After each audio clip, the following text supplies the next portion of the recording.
সম্পর্কের প্যাচ, romantic plus action, পর্ব ২১। লিখেছেন আয়াতুল মুনতাহা মিম।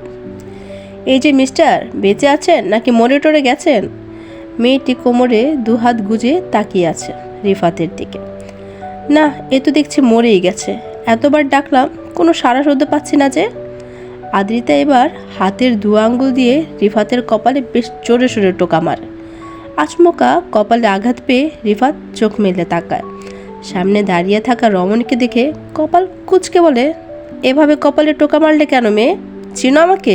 দেখছো না ঘুমাচ্ছি, ঘুমটা ভাঙালে কেন? যত সব, সকাল সকাল বিরক্ত করতে চলে আসে। আমার কাছে ভাঙতি নেই, অন্যদিকে দেখো। আদ্রিতা অবাকের সুদালো। আমাকে দেখে কি আপনার ভিক্ষুক মনে হচ্ছে? হ্যাঁ, দেখে তো তাই মনে হচ্ছে। এই খবরদার, আমাকে ভিক্ষুক বলবি না। আহ, কি বিরক্তকর মেয়ে রে বাবা। তুমি কে বলো তো? সকাল সকাল ঝড়ের মতো এসে আমার ঘুম ভাঙালে, আবার আমাকেই তুই তোকারি করছো। তোমার সাহস তো কম না। অনেকক্ষণ ধরে ডাকছি, কানে কি শুনতে পান না? এই জায়গাটা কি আপনার একার নাকি যে দুই ঠ্যাং চেগাইয়া বসে আছেন? এই মেয়ে, এত প্যাচাল পারো কেন? কিসের জন্য এসেছো সেটা বলে বিদায় হও। আদ্রিতা কোমর থেকে হাত দুটো সরিয়ে রিফাতের গালে ঠাস করে এক চড় মেরে দৌড়ে পালিয়ে যায়। রিফাত গালে হাত দিয়ে বিস্ময়করভাবে তাকিয়ে আছে। কিছুই বুঝতে পারল না, কোথা থেকে এক হতক ছাড়িয়ে এসে চড় মেরে দৌড়ে পালিয়ে গেল। মন, কি হলো? এখানে বাইক থামালেন কেন? তুই এখান থেকেই যাবি, আমি তোকে নিয়ে যাব না। মানে, আমি কি এখান থেকে একা একা যাব নাকি? আজব তো, সকালে একা একা বের হতে পারছিস আর এখন একা একা যেতে পারবি না? যেতে পারতাম, কিন্তু এখন একা একা যেতে পারবো না, কারণ আপনি আমাকে চড় মেরেছেন। একটা চড় মেরে আমি অনেক বড় অন্যায় করেছি। তোকে একটা না, সাথে আর ৪-৫টা চড় মারার উচিত ছিল, ফাজিল। মন ঠোঁট মুখ বাঁকিয়ে ভঙ্গিমায় করে বলে, সবার আত্মীয় স্বজনরা বিদেশ থেকে ডাব সাবান, ডাব shampoo, chocolate, face wash, cosmetics, iPhone, সোনা দানা নিয়ে আসে, আর আপনি আমার জন্য উপহার হিসেবে থাপ্পড় নিয়ে আসছেন। ছি! তোর জন্য আমার কেরিয়ারের ১২টা বাজিয়েছি। বেয়াদব মেয়ে, আবার সাবান শ্যাম্পু চাচ্ছিস। ইচ্ছে করছে তোকে আরও ২টো চড় মারি। চড় মারার কথা বলাতে মন ওর দু গালে হাত রেখে চেপে ধরে আছে। রিফাত এক গালে হাত রেখে ভেতর থেকে বাইরে বের হলো। মন ওকে দেখে অবাকের সুরে বলল, কিরে চামচিকা, তুই এখানে কি করছিস? মারম একটা চটকনা, বেয়াদবের হাড্ডি, কাউরে কিছু না জানায় বাড়ি থেকে বের হয়েছিস কেন? এই বেটা, সাবধানে কথা কো, আমি তোর বড়। বড় না বাল তুই আমার। তোর জন্য আমার এত জ্বালা সহ্য করতে হইতাছে। মন এবার চিৎকারি সুরে বলে উঠল, এই তোরা দুই ভাই পাইছস কি আমারে? তুই আমার সাথে রাগারাগি করতেছস, তোর ভাই আমাকে মারতাছে। ওই হোমন্দির পোলা, তগ সমস্যা কি? এক নিঃশ্বাসে কথাগুলো বলে দম ছাড়ল মন। রিফাতের মাথা ঠিক নেই, তাই কি বলতে কি বলেছে নিজেও জানে না। রাহাত রিফাতের দিকে এক নজর পরখ করলো। সে বেশ বুঝতে পারছে কিছু একটা হয়েছে, তাই রিফাতের মেজাজ বিগড়ে আছে। রিফাত, তুই এই মাথা মোটাকে নিয়ে বাড়িতে যা। আমার কিছু ইম্পর্ট্যান্ট কাজ আছে, সেগুলো শেষ করে বাড়ি ফিরবো। মুখের কথা শেষ করে হেলমেটটা মাথায় পরে বাইক নিয়ে চলে গেল। মন তাকিয়ে আছে ওর যাওয়ার দিকে।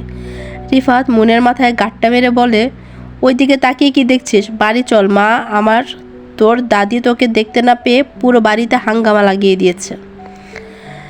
হৃদয়, কিরে বাড়া, এখনো আসছে না কেন? দাঁড়িয়ে থাকতে থাকতে হাঁটুর বাটি বাঁকা হয়ে গেল। রাকিব, শালা তুই দাঁড়িয়ে আছিস কই? বসে থাকলে কারো হাঁটুর বাটি বাঁকা হয় সেটা আমার জানা ছিল না। ও, আমি তো বসে আছি, মনে নাই, বুঝলা গেছি। রোদের তাপে আমার মনটা জ্বললা গেছে। বুঝছি তোর এখন কি দরকার, তুই বস, আমি দোকান থেকে ঠান্ডা কিছু নিয়ে আসি। রাকিব দোকানের দিকে হাঁটা শুরু করলো। হৃদয় বাইকের উপর বসে ফোনের দিকে মনোযোগ দিয়েছে। রাকিবের কানে ইয়ারফোন, গান শুনতে শুনতে দোকান থেকে খাবার জিনিস কিনছে। পেছন থেকে কেউ একজন এসে হৃদয়ের পিঠে ছুরি দিয়ে আঘাত করলো। বাইকের লুকিং গ্লাসের সবটাই দেখতে পাচ্ছিল, তাই আগে থেকেই নিজেকে সংযত করেছে, যার ফলে ছুরিটা হৃদয়ের পিঠে লাগেনি। লোকটি সামনে থেকে হৃদয়কে আঘাত করতে যায়, কিন্তু সে এবারও সফল হয়নি। শুরু হয় হৃদয়ের সাথে লোকটির দস্তাদস্তি। হৃদয় বারবার লোকটির মুখোশটা খোলার চেষ্টা করছে, কিন্তু পারছে না। হৃদয় চিৎকার করে রাকিবকে ডাকছে, কিন্তু রাকিবের কানে ইয়ারফোন থাকায় হৃদয়ের ডাক তার কানে পৌঁছাচ্ছে না। এমন সময় পিছন থেকে রাহাত এসে লোকটির গলা চেপে ধরল। রাকিব পেছনে ফিরে তাকাতেই ওদেরকে এভাবে দেখে সব কিছু ফেলে দৌড়ে চলে আসে। রাহাত একটানে লোকটির মুখোশ খুলে ফেলে। লোকটির মুখটা চেনা চেনা, কিন্তু কোথায় দেখেছে মনে করতে পারছে না। রাহাত, কে তুই? এখানে কি চাইছিস? তুই আমার কলিজার টুকরো হৃদয় শরীরে আঘাত করেছিস। তোর এই হাত আমি আজ ভেঙে দেব। রাহাত লোকটির হাত পেছন থেকে মুচড়ে ধরে। লোকটি ব্যথায় কাতরাচ্ছে আর বলছে, আমার ভুল হয়েছে বাবা, আমাকে ক্ষমা করো, আমি বুঝতে পারিনি। আমি ভুল করে তোমার বন্ধুর গায়ে হাত তুলেছি। আমি অন্য কারো সাথে তোমার বন্ধুকে গুলিয়ে ফেলেছি। গুলিয়ে ফেলেছিস নাকি প্ল্যান করে এসেছিস? কার লোক তুই? কে পাঠিয়েছে তোকে? সত্যিটা বল, আর না হলে আজ তোর লাশ এখানেই পুঁতে দেব। আমি সত্যি বলছি, আমি অন্য কারোর সাথে তোমার বন্ধুকে গুলিয়ে ফেলেছি, আর কোনো দিনও এমনটা হবে না। রাকিব, গুলিয়ে ফেলেছিস মানে কি? তোকে দেখে মনে হয় তুই এসব ইচ্ছে করে করেছিস। আর তোর সাহস হয় কী করে আমাদের জানে জিগার বন্ধুর গায়ে হাত তোলার? রাহাত, ভুল যখন করেছিস তখন তার মাসুলও তোকেই দিতে হবে। আর কখনো যেন ভুল না করিস সেই ব্যবস্থা আমি তোর করব। মাওয়া হাইওয়ে রোড ব্লক করে দাঁড়িয়ে আছে সিয়াম আর আকাশ। দুপাশে রোড ব্লক, সব গাড়ি জ্যামে আটকে আছে। প্রতিটা গাড়ি চেক করা হচ্ছে। অ্যাম্বুলেন্সগুলো সবার আগে চেক করে ছাড়া হচ্ছে। গাড়ির যাত্রীরা একটা সময় অধৈর্য দিয়ে যায়। কেউ কিছু বলতেও পারছে না, ওদের সাথে আছে র্যাব। রাহাত যখন রাতের ফ্লাইটে ছিল তখনই সে জানতে পেরেছিল আজকে আরমানকে বরিশাল থেকে নিয়ে যাওয়া হবে ইন্ডিয়াতে, ওর চিকিৎসা করানো হবে। কিন্তু রাহাত এটা হতে দেবে না। রাহাত চায় আরমানকে তিলে তিলে কষ্ট দিয়ে মারতে, তাই তো এত ব্যবস্থা। কিন্তু এইদিকে সব গাড়ি চেক করেও আরমান চৌকিদারকে পাওয়া গেল না, কারণ সকলেই ওরা জানতে পারে রাহাত দেশে ফিরেছে। রিফাত মুনকে নিয়ে বাড়িতে ঢুকেছে। এর মধ্যে সবাই মুনকে চেপে ধরেছে। কুলসুম বেগম, কিরে সবাইকে না জানায় কই গেছিলি তুই?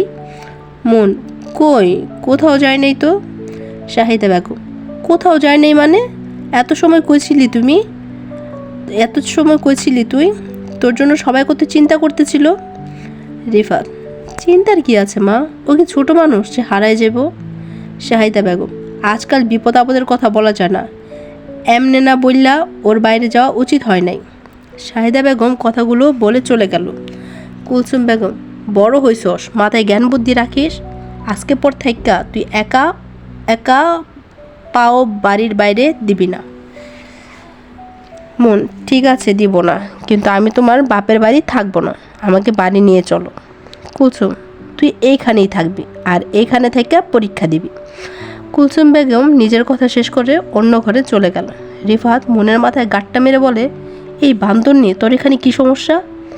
আমার এখানে অনেক সমস্যা, আমি এখানে থাকবো না। সেটাই তো বললাম, কি সমস্যা বল আমাকে, আমি ভাইয়াকে বলে সমাধান করে দেব। তোর ভাইকে কি বলবি রে? তোর ভাই তো একটা সমস্যা। কি বললি তুই? আসুক ভাইয়া বাড়িতে, তারপর দেখ তোর কি অবস্থা হয়। তোর ভাই যে আসছে সেটা তো কাউকে বলা হয়নি, চল সবাইকে বলি। এই না না, এখন কিছু বলিস না, সবাই যদি জানতে পারে যে ভাইয়া তোর জন্য দেশে আসছে তাহলে কিন্তু কেলেঙ্কারি হয়ে যাবে। আমার জন্য আসছে মানে? আরে মানে তোর জন্য না, ভুল করে বলে ফেলেছি। আচ্ছা এখন কাউকে কিছু বলতে হবে না, যা বলার ভাইয়া এসে বলবে। আজ এ পর্যন্তই। আগামীতে আবার আসবো নতুন আরেকটি সুন্দর এবং রোমাঞ্চকর পর্ব নিয়ে। সবাই ভালো থাকবেন, and please like, share and to subscribe আমার ছোট্ট উপন্যাসের পৃথিবী।